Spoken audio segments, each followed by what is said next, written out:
तो हेलो बच्चों, welcome my YouTube channel ज्ञान एंड मस्ती। और आज का जो हमारा टॉपिक है वो है अबिंदुकता। दृष्टि दोष का चौथा प्रकार। इसके पहले आप तीनों प्रकार पढ़ चुके हैं, निकट दृष्टि दोष, दूर और जरा दृष्टि दोष। चौथा है अबिंदुकता, जो कि किसी किसी बुक में नहीं भी दिया है। जैसे भारती भवन के बुक में फिजिक्स में आप ढूंढिएगा, अबिंदुकता नहीं मिलेगा।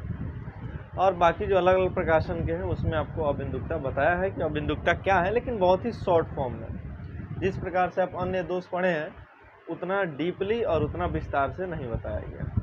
लेकिन आज के लेक्चर में हम लोग अबिंदुकता अच्छे से समझेंगे कि अबिंदुकता क्या है, इसका उपचार क्या है और ये होता क्यों है हमारे आंखों में। तो सबसे पहले हम जानने की बात ये करते हैं कि अबिंदुकता किसे कहते हैं। अबिंदुकता, देखिए, अबिंदुकता का मतलब होता है कि ये दोष बहुत ही रेयर केस में किसी व्यक्ति को होता है, लेकिन अगर हो जाए तो उसका मानसिक संतुलन भी बिगाड़ सकता है। ये बहुत ही खतरनाक दोष है, क्योंकि इस दोष से ग्रसित व्यक्ति जो होते हैं वो केवल उदग्र या क्षैतिज वस्तुओं को ही देख पाते हैं। जैसे आप वस्तु जो देखते हैं वो या तो उदग्र होगा या क्षैतिज होगा, या तो ऐसे वस्तु होगा और नहीं तो ऐसे होगा, लंबवत, है कि नहीं। तो ये दोनों में से किसी एक वस्तुओं को ही देख पाता है, या तो उदग्र को देखेगा या तो क्षैतिज को देखेगा, ठीक है ना। अब ये होता क्यों है, देखिए यहाँ पे समझते हैं हम लोग इसका कारण। जैसे मान के चलिए इधर हम अपना एक नेत्र बनाते हैं, नॉर्मल आई, यहाँ पे एक नेत्र बनाते हैं,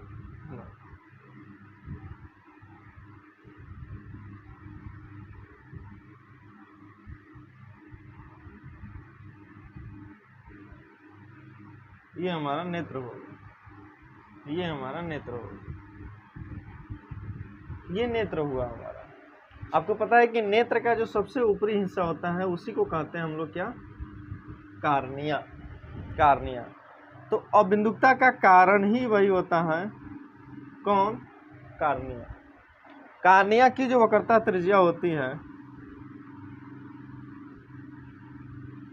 वक्रता त्रिज्या में कमी के कारण ये दोष उत्पन्न हो जाता है। होता ये है कि नॉर्मल आई का जो कार्निया है वो ऐसे होता है। कार्निया आँख का एक ऐसा पार्ट होता है सबसे पहले जिसमें प्रकाश प्रवेश करती है, इसी में सबसे पहले प्रवेश करती है, ठीक है। अरे कार्निया जो हमारा आँख दिख रहा है ना, सबसे ऊपरी परत ही कार्निया है। उसमें ये नहीं समझना है कि सर कार्निया क्या होता है। अगर नहीं भी समझे तो मेरे फर्स्ट लेक्चर को देखिएगा नेत्र का, उसमें आपको एकदम पता चल जाएगा। तो ये जो कार्निया होती है ये नॉर्मल आई का कार्निया है, लेकिन जो डिफेक्टिव आई होता है, जिस आई में अबिंदुकता हो गया है, उसकी ये जो कार्निया होती है थोड़ा सा और ऊपर की तरफ आ जाती है, ऐसे हो जाती है। और नहीं तो ये जो कार्निया होती हैं वो ऐसे हो जाती हैं, थोड़ा सा वक्रता त्रिज्या इसका बदलते जाता है, ठीक है ना। ये डिफेक्टिव आई का कार्निया है, डिफेक्टिव आई का कार्निया, डिफेक्टिव आई का कार्निया है, कम एकदम ऐसे नहीं, थोड़ा सा ऐसे, डिफेक्टिव आई का ये कार्निया। तो इससे होता ये है कि जो प्रकाश की किरणें हमारी अंदर प्रवेश करती हैं नेत्र में, वो अच्छे तरह से फोकसित नहीं हो पाती, उसका मुख्य फोकस निश्चित नहीं हो पाता है, बदलते रहता है। क्योंकि वक्रता त्रिज्या देख रहे हैं ऐसे है ना। कार्निया का स्वरूप देखिए, सॉरी वक्रता त्रिज्या नहीं है, कार्निया का स्वरूप है। स्वरूप जब बदल रहा है तो इसकी वक्रता त्रिज्या भी बदलती है, और बदलने के कारण ये होता है कि जो प्रकाश की किरणें अंदर प्रवेश करती हैं और इसको जो एक बिंदु पे फोकस होना होता है वो एक निश्चित बिंदु पे फोकस नहीं हो पाता है। जैसे मान के चलिए कि प्रकाश की किरण ऐसे प्रवेश की, और इसको मान लीजिए यहाँ पे फोकस हो गया, फिर एक और प्रकाश की किरण प्रवेश किया ऐसे, और ये इधर ही फोकस हो गया। मतलब इसका फोकस जो होता है वो बदलते रहता है, कभी फोकस आगे, कभी फोकस रेटिना पे, कभी एकदम नेत्र के एकदम आगे फोकस हो जाता है। इस प्रकार से इसका मुख्य फोकस बदलते रहता है। फोकस क्यों बदलते रहता है? क्योंकि इसकी जो कार्निया का स्वरूप है, स्वरूप के कारण कार्निया की त्रिज्या बदलती है, तो मुख्य फोकस भी बदल जाता है। और मुख्य फोकस बदलने के कारण वस्तु एक जगह फोकसित नहीं हो पाती है और वस्तु का प्रतिबिंब हमारे रेटिना पर नहीं बन पाता है। तो ये रीजन है इसका प्रतिबिंब रेटिना पे नहीं बनने का, वस्तु पे नहीं दिखने का, ठीक है ना, क्योंकि वक्रता त्रिज्या में कमी हो जाता है।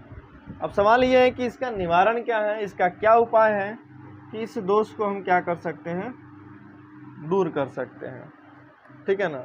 एक दूसरे पहलू पे अगर हम बात करें तो यहाँ पे आँख से जो वस्तु दिखता है हमारे, वो थोड़ा ब्लर दिखने लगता है। जैसे मान के चलिए कि आपके आँखों में पता नहीं चला कि कौन सा दोष है और आप दिखाने के लिए गए,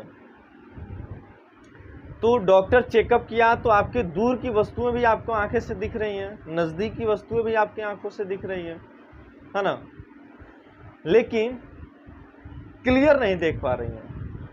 वस्तुएं दिख रही हैं लेकिन क्लियर नहीं दिख पाती है, थोड़ा सा ब्लर दिखती है। तो समझिए कि आपके आंखों में अबिंदुकता का दोष उत्पन्न हो चुका है और ये वस्तुओं को क्षैतिज उदग्र ऐसे दिखाने लगता है, ऐसे दिखने लगती है वस्तुएं, क्षैतिज वस्तुएं, उदग्र वस्तुएं, कि हमारे दिमाग का संतुलन भी बिगड़ जाता है इससे।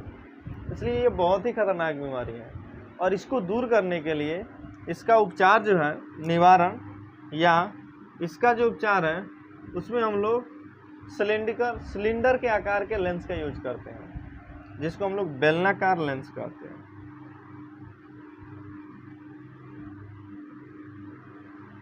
उसको इस प्रकार से डॉक्टर जो होते हैं इस प्रकार से अपना समायोजित करके बेलनाकार लेंस को फिक्स करते हैं कि आप निश्चित रूप से वस्तुओं को क्या कर सकते हैं, देख सकते हैं। तो ये था अबिंदुकता, कोई बड़ा टॉपिक नहीं है, लेकिन किताबों में इसको अच्छे से बताया भी नहीं गया है ना। वैसे डॉक्टर तो नहीं है कि उपचार करके आपको दिखाएं कि इसका निवारण क्या है, बस बता दिए कि इसका निवारण जो है बेलनाकार लेंस का यूज करके इसका निवारण हम लोग करते हैं। छोटा सा टॉपिक था अबिंदुकता। इसके बाद से जो हमारा जो भी लेक्चर होगा इस चैप्टर का, 2 चैप्टर का, ये बहुत ही इम्पोर्टेंट लेक्चर होंगे, क्योंकि इसके बाद हम लोग प्रिज्म से प्रकाश का अपवर्तन, वर्ण विक्षेपण, बहुत सारे टॉपिक को क्लियर करेंगे। आज के लिए इतना है।